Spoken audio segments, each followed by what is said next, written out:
Bonjour à tous et bienvenue pour une nouvelle vidéo sur le magazine Trail Session. Du coup, je suis ravi de vous retrouver à, à deux titres.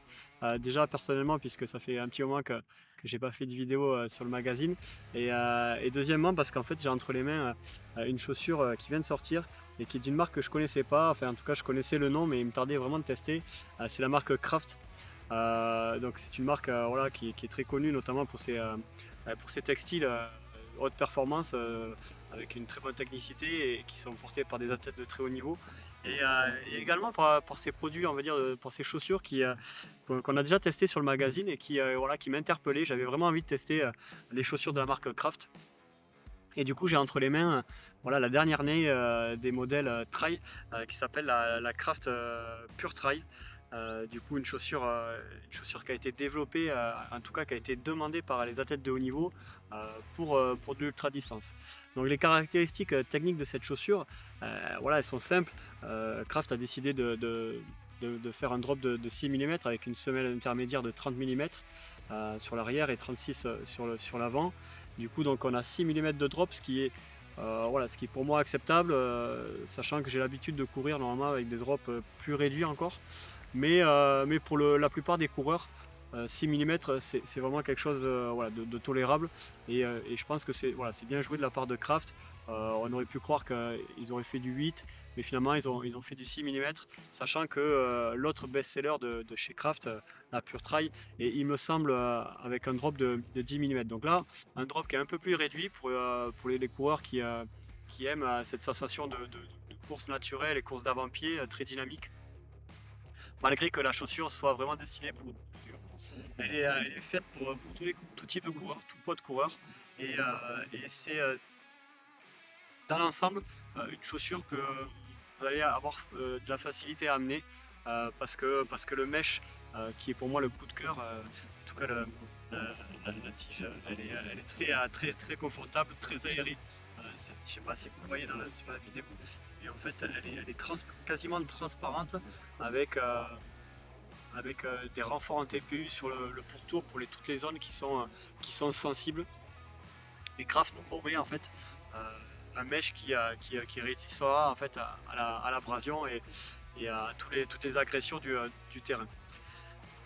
Au niveau des caractéristiques pardon, techniques, on va retrouver également une semelle avec des crampons multidirectionnels. Crampons du coup qui vont être utiles en montée et en descente, notamment quand la fatigue se fait sentir sur le long. Et ils ont intégré également une plaque à l'intérieur, donc il n'y a pas de plaque carbone sur cette chaussure.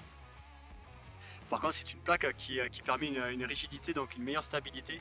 Et ça permet également aux cailloux de ne pas venir en fait agresser le pied et avoir des sensations vraiment désagréables. Voilà ce que je pouvais dire sur la semelle extérieure.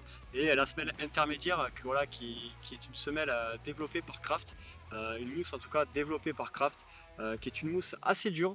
Ça pourrait déstabiliser certains. Même moi le premier au début, j'avais l'habitude d'avoir des mousses un peu plus molles.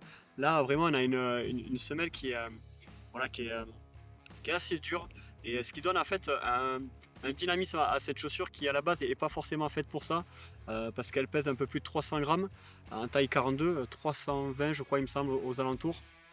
En tout cas ce qui fait une chaussure voilà on va dire de poids quand même excessif, mais qui est dans la moyenne de ce qui se fait pour de la longue distance.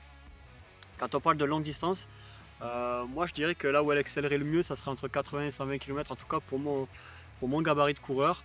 Est-ce que je l'amènerai au-delà des 120 km? Je ne sais pas, par rapport à cette mousse, j'aurais un petit peu d'hésitation, mais voilà, je pense que je vais la tester prochainement sur un trail de 80 km déjà pour me faire une idée de ce que ben, me donne cette chaussure au niveau du confort. Parce que son point fort quand même reste le confort général. Après mon protocole de test d'un peu plus de 3 semaines, j'ai pu courir sur des chemins caillouteux, des chemins sablonneux, plutôt forêts. Et du coup, j'ai vraiment de bonnes sensations avec. Le pied à l'intérieur est bien positionné, on a assez d'espace sur l'avant-pied. Le lassage, qui est un lassage classique, fait bien le job. Il permet une bonne stabilité de la cheville avec ici un contrefort voilà, qui est de taille moyenne, on va dire. Donc, donc voilà, c'est une chaussure, je dirais passe-partout, c'est-à-dire que c'est une chaussure qu'il faut avoir dans son sac. En tout cas, ce type de chaussure, il faut l'avoir dans son sac pour voilà, courir avec le minimum de confort. Malgré un poids de plus de 300 grammes, je ne l'ai pas forcément trop ressenti, puisque cette mousse, elle apporte quand même pas mal de dynamisme, comme je vous le disais. Voilà, donc après, quelques axes d'amélioration, bien sûr. C'est une chaussure qui est, voilà, qui est la première série d'un nouveau modèle. Et voilà, à l'intérieur, il y a une semelle de propreté amovible avec des étiquettes. Vous verrez sur l'article que voilà, j'ai enlevé parce que elles étaient, ça gênait. Il y avait le rebord qui venait à l'intérieur de la semelle intermédiaire. Donc ça, voilà, j'ai pas trop compris pourquoi. En tout cas, bon, il suffit juste de le couper et puis et après ça passe tout seul. Et ensuite, au niveau de l'usure, voilà, j'ai peut-être un petit questionnement sur la couture ici au niveau du contrefort. Là, ça se rejoint au niveau du talon. Donc on a une couture. Alors moi, elle m'a pas gêné sur la course, mais c'est une zone de frottement. Donc est-ce que à l'usure sur plusieurs centaines de kilomètres, il va y avoir un problème? Je peux pas vous le dire, mais c'est des choses que voilà, que je voulais vous apporter tout de même. Sinon, vous avez l'article de toute façon complet en lien dans la description ci-dessous, et je vous invite à le lire parce que j'ai pas mal décortiqué l'origine de la chaussure et on va dire la genèse un petit peu de cette pure trail.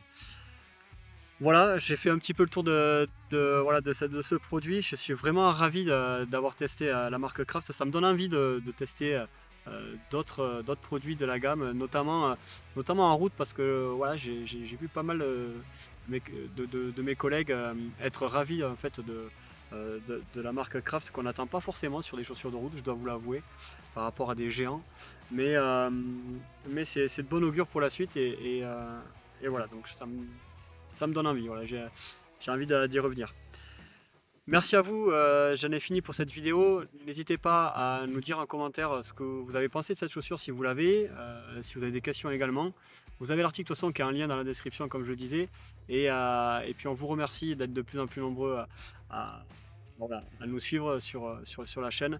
Et pour finir, j'avais oublié de faire voir un petit peu la rigidité de la chaussure. Vous voyez là, j'ai un peu de mal à la tordre, ce qui est en fait un petit peu contradictoire avec l'expérience en course, où je trouve que le mesh est assez souple et du coup c'est très facile de courir avec.